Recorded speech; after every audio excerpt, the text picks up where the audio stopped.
टाळ दिंडी हाती उभा महाद्वारी, नामा कीर्तन करी अवघी दुमदुमली पंढरी. आता आपण नामदेव महाराजांच्या मूळ जन्मस्थानी आहोत. इथं त्यांचं लहानपण बालपण गेलेलं आहे. इथं त्यांचं घर होतं. आता नामदेव महाराजांचे 17वे वंशज निवृत्ती महाराज आणि विठ्ठल महाराज आपल्यासोबत आहेत. आपण जाणून घेऊयात काय महिमा होता नामदेव महाराजांचा, जो काही बालपणीचा विठ्ठलासोबत लळा होता. काय महिमा काय आहे? रामकृष्णारी. आज आपण या नामदेवांच्या जन्मस्थान मंदिरामध्ये आज आपण या ठिकाणी उपस्थित आहोत. नामदेवांच्यासाठी प्रत्यक्ष भगवान परमात्मा इथे येत होते. तीच मूर्ती म्हणून इथं भगवान केशवराजाची म्हणजे पांडुरंगाचीच मूर्ती आहे. पण नामदेवांचं एक आवडतं नाव, लाडकं नाव केशवराज, जो क्लेश म्हणजे दुःख हरण करतो, याला केशवराज म्हणतात. केशवराजाची मूर्ती आज इथं विराजमान आहे. आणि जे उपचार आपल्या पांडुरंगाला म्हणजे मुख्य मंदिरामध्ये होतात ते नित्य उपचार या ठिकाणी होतात. आणि ही नामदेवांच्यापासून आलेली परंपरा आहे. नामदेवांचा जन्म इथं झाला. नामदेवांचं हे जन्मस्थान असून नामदेवांचं कुटुंबीय अधिक श्री संत जनाबाई महाराज, त्या खरं तर त्यांचा जन्म गंगाखेडचा, पण नामदेवांचं कीर्तन बालपणामध्ये त्यांनी श्रवण केलं. आणि नामदेवांच्या कीर्तनानंतर त्यांच्यामध्ये असा परिणाम झाला की आपलं जे आहे ते सगळं भगवंताच्या चरणी सेवा करायची, म्हणजे सेवा करायची. पण त्या इथंच राहिल्या. आता राहायचं कुठं, तर नामदेवांच्या या घरामध्ये त्या दासिया काम करण्यासाठी राहू लागल्या. नामदेवांचा विचार जर केला तर नामदेव हे सकल संतांमध्ये सगळ्यात लढीवाळ प्रेमळ भक्त म्हणून पांडुरंगाचे कोण असतील तर भक्त शिरोमणी नामदेव महाराज आहेत. कारण महाराजांचे बरेच प्रमाण आहेत. लढीवाळ नामा विठोबाचा दास, तयाचे चरणास दंडवत, असे बरेचसे प्रमाण आपल्याला पाहायला मिळतात. किंबहुना संप्रदायामध्ये ज्ञानमूर्ती म्हणले की ज्ञानोबा आहेत, वैराग्य मूर्ती म्हणले की तुकोबा आहेत, शांतीब्रह्म म्हणले की एकनाथ महाराज. तसं प्रेममूर्ती जर संप्रदायामध्ये कोण असतील तर नामदेव आहेत. नामदेवांचा जन्म इथं झाला. आणि नामदेवांचं भगवंताचं इतकं सख्य होतं, इतकं प्रेम होतं की वयाच्या 12व्या दिवशी याच गेला भगवान परमात्मा इथं नामदेवांच्या बारशासाठी पहिल्यांदा आले. नामदेवांचं बारसं इथं होतं. नामदेव पुत्र झाला विठो बारशासी आला, साडी चोळी व पैरण शेला मुंडासा घेऊन सरी बिंदिरी मातेने नाना रत्नमुक्ता पडी, अवघी आनंदले चित्ती पाय लोळणे घालती, म्हणी याचे नाव काय दाशी जनीसा आनंद होय. जनाबाई महाराजांचा अभंग आहे की प्रत्यक्ष भगवान परमात्मा या वास्तूमध्ये आता जिथं आपण आहोत इथं नामदेवांचं बारसं होतं. आणि या बारशाला प्रत्यक्ष भगवान परमात्मा आले. आणि नुसतं आले नाही, जे जे काही साहित्य बारशाला लागतं ते सगळं साहित्य प्रत्यक्ष भगवंताने घेतलं आणि या ठिकाणी आले. आणि आल्याच्या नंतर एकच चर्चा चालू झाली, पोराचं नाव काय ठेवायचं, मुलाचं नाव काय ठेवायचं. नामदेवांचे आई वडील दामोशेट्टी, गोनाबाई यांच्यापर्यंत चर्चा गेली, नाव काय ठेवायचं पोराचं. आता सांप्रत काळ वेगळा, तो काळ वेगळा. यांनी सांगितलं नामदेव हे नवसाचे आहेत. भगवंताला गोनाबाईंनी नवस करावा. गोनाईने नवस केला देवापुत्र देई, मला शुद्ध देवकुणी अभाव, पोटी आले नामदेव. ज्या भगवंताच्या कृपेनं हा मुलगा आम्हाला झाला तो देवच यांचं नाव ठरवलं काय ठेवायचं. पण भगवंताला सांगितलं की तुम्ही पोराचं नाव ठेवा. देवानं सांगितलं ठीक आहे. पण पाळण्याच्या जवळ देव आले. आणि पाळण्याच्या जवळ 12 दिवसाचे नामदेव होते. आणि 12 दिवसाचे असताना नामदेवरायचं मुखावलोकन भगवंताने केलं. नामदेवरायच्या मुखात असणारी जी जीभ आहे ती जीभ अशी लळ लळ लळ लळ लळ हालत होती. आता देवाला सांगावं लागतं का हे काय म्हणतात ते, कारण देवाचं वर्णनच संतांनी असं केलं, न सांगता कळे अंतरीचे गुज. हा भगवंताचा महिमा आहे. भगवंतानं जाणलं की हे पाळण्यात असताना ती जीभ हलते, ती विठ्ठल श्री विठ्ठल श्री विठ्ठल श्री विठ्ठल देवाचं नाम घेतात. म्हणून त्यांचं नाव प्रत्यक्ष देवाने नामदेव असं नाव त्यांचं ठेवलं. इतकं प्रेम आहे या दोघा देवभक्तामध्ये, नामदेवाच्या मध्ये आणि देवामध्ये, की वयाच्या 12व्या दिवशी नामदेवरायांनी देवाला स्वतःची आत्या करून घेतलं. कारण आपल्या परंपरेनुसार मुलगा असो किंवा मुलगी असो त्याचं नाव ठेवण्याचा मान कोणाचा आहे, त्या लेकराच्या आत्याचा आहे. म्हणजे प्रत्यक्ष भगवंतांना आत्या या स्वरूपामध्ये त्या ठिकाणी नामदेवाचं नाव ठेवलं. एवढं प्रेम नामदेवाचं आणि देवाचं होतं.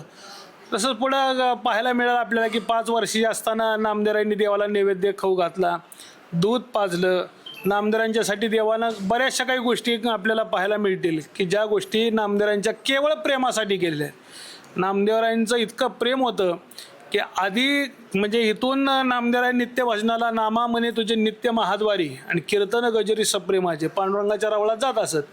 आणि पांडुरंगाच्या मंदिरात प्रवेश केल्यानंतर नामदेवराय आलेत हे देवाला समजल्याबरोबर देवाने सगळ्यांना बाजूला काढायचं आणि पहिल्यांदा नामदेवराशी बोलायचं. नामा जाता रावळासी देव आधी बोले त्याशी, आधी नामदेवराय मग बाकी सगळे. एवढं प्रेम नामदेवरायांचं आणि भगवंताचं होतं. आणि हे नामदेवरायांचं जन्मस्थान.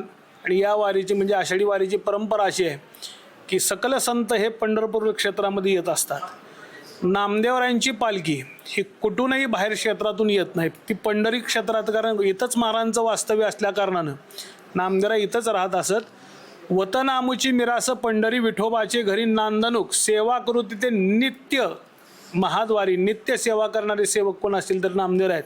आणि पंढरपूरचे वतनदार या न्यायाने सकल संतांच्या पालख्या या पंढरी क्षेत्रात या आषाढी वारीसाठी येत असतात. कारण भगवंतानं तसं सगळ्यांना सांगितलेलं आहे की आषाढी कार्तिक विसरू नका मज सांगत असे गुज पांडुरंग. या न्यायाने सकल संतांच्या क्षेत्रातून सकल संतांच्या पालख्या पंढरी क्षेत्रात येत असतात. पण त्या पंढरी क्षेत्रात येण्याच्या आधी जो काही आपला इसबावीचा विसावा आहे त्या विसाव्याच्या ठिकाणी सर्व संत येतात.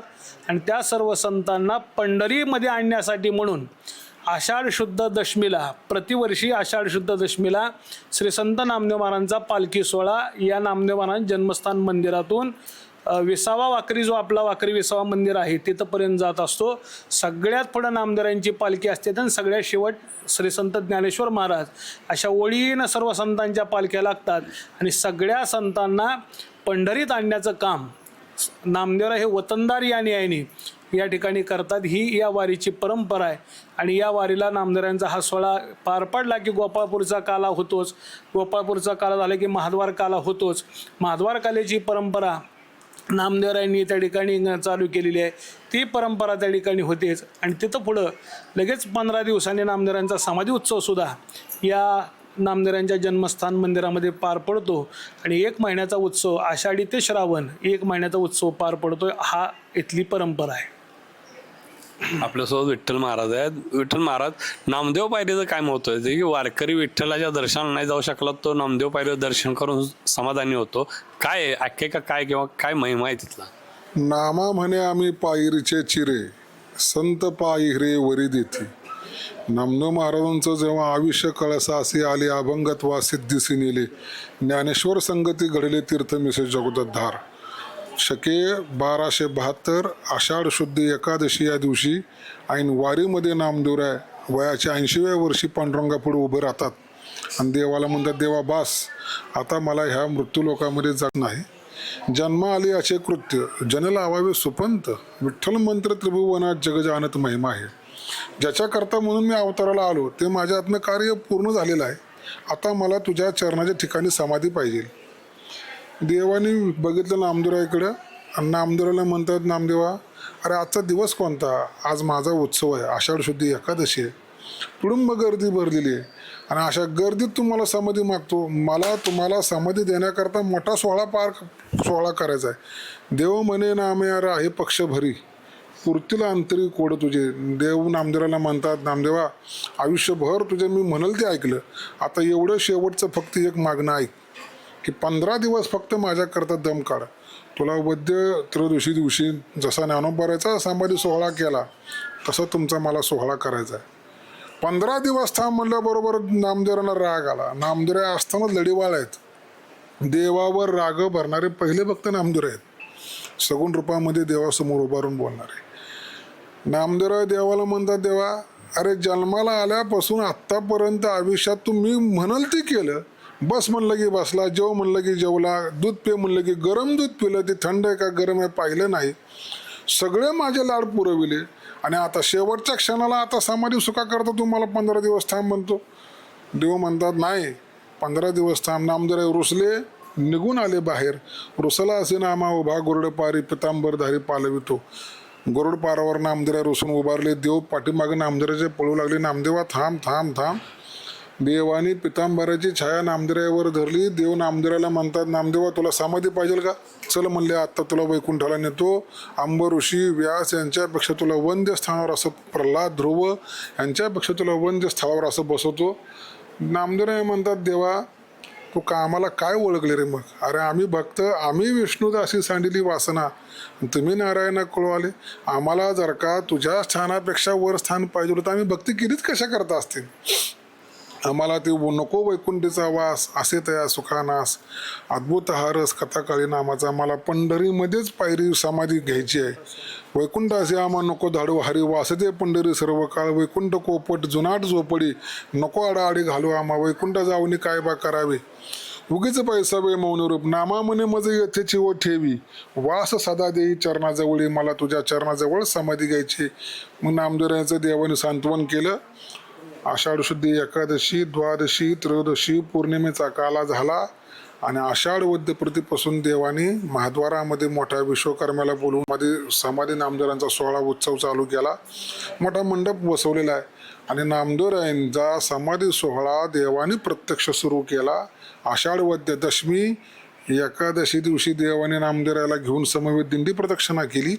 द्वादशी दिवशी आषाढवद्य नामदेवाला घेऊन देवाने क्षरापत केली आणि त्रयोदशी दिवशी नामदेवराय समवेत देवाने नामदेवरायचा सोहळा करण्याकरता म्हणून नामदेवांना महाद्वारात बोलवलं आहे. समाधीचं स्थळ ठरलं म्हणून या स्थळ पाहिले निवांत. कुठलं स्थळ पाहिलं? नामदेवराय म्हणतात, देवा मला दुसरीकडे कुठं नको, तुझ्या मंदिराची गाभाऱ्याची जी पहिली पायरी आहे त्या पायरीवर मला समाधी स्थळ दे. कशा करता? जो कोणी तुझ्या दर्शनाला येईल त्या दर्शनाला येणाऱ्या प्रत्येक वारकऱ्याची मला संतांची चरण धूळ लागावी, हीच माझी इच्छा आहे. देवाने ठरल्याप्रमाणे त्या पायरीच्या ठिकाणी जागा तयार केली, आसन तयार केलं.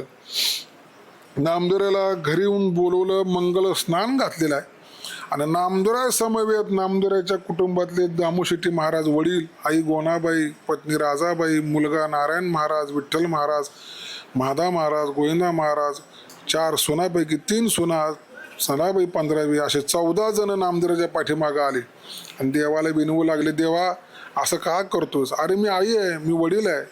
आई वडिलाच्या आधी मुलांनी जाणं उचित असतं का? मुलाला समाधी घेणं उचित असतं का? राजाबाईने म्हणावं, महाराज पतीच्या वर्तमाने पतिव्रतेचे जिने, भ्रताला वाचून जिने.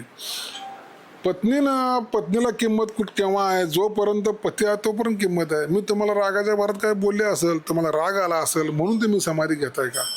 देवाने नामदेवाकडे पाहिलं, नामदेवाने देवाकडे पाहिलं. नामदेव देवाला विनंती करतात, देवा काय आहे संकट म्हणले क्षणाला शेवटच्या. देव म्हणतात, घाबरू नको नामदेवा, सगळ्यांकरता म्हणून मी आसन तयार केलेलं आहे. आषाढ वद्य त्रयोदशी शालिवान शके 1272 या दिवशी नामदेवराय समवेत नामदेवरायांचे 4 मुलं, आई वडील, पत्नी, 3 सुना आणि जनाबाई असे 14 जणांचे समाधी सोहळा संजीवन पार पडला. आत्तापर्यंतच्या इतिहासामध्ये सहकुटुंब समाधी घेणारे फक्त नामदेव आहेत. 14 जणाला एकत्रित संजीवन समाधी देणं आत्तापर्यंत कधी घडलं नाही आणि पुढे घडेल याची शक्यता सांगता येत नाही. आत्तापर्यंत इतिहासामध्ये नामदेवरायचंच नाव पुढे घेतात. एक सून त्यांची मोठी नारायण महाराजांची पत्नी, ती पत्नी गरोदर असल्यामुळं बाळणपणाकरता माहेरी गेलेली. तिच्या पोटी मुकुंदा नावाचा मुलगा झाला. तिच्यापासून पुढे आमचा वंशवृद्धी सुरू झाला. नामदेवांचं जे स्थान आहे हे स्थान पायरी जरी असली दिसायला, नामा म्हणे श्रेष्ठ वैकुंठाभोवरी कळस केला. दिसायला पायरी आहे पण वैकुंठावरचा कळस जर का कोणतं स्थान असेल तर नामदेवाची समाधी. आणि पंढरीचं महात्म्य सांगत असताना चंद्रभागेचं स्नान करून पहिल्यांदा चोखोबारायचं दर्शन घ्यायचं. खटनट यावे शुद्ध होऊन या जावे. चोखोबारायचं दर्शन घेऊन चोख व्हायचं, मग नामदेवाचं दर्शन घ्यायचं म्हणजे नाम घ्यायचं आणि मग आत प्रवेश केल्यानंतर सगुण रूपाची प्राप्ती होती. असं या पायरीचं महात्म्य. होते आपल्यासोबत वंशज Vitthal Maharaj, camera person Dinesh, Jagdish Dange, LS Marathi.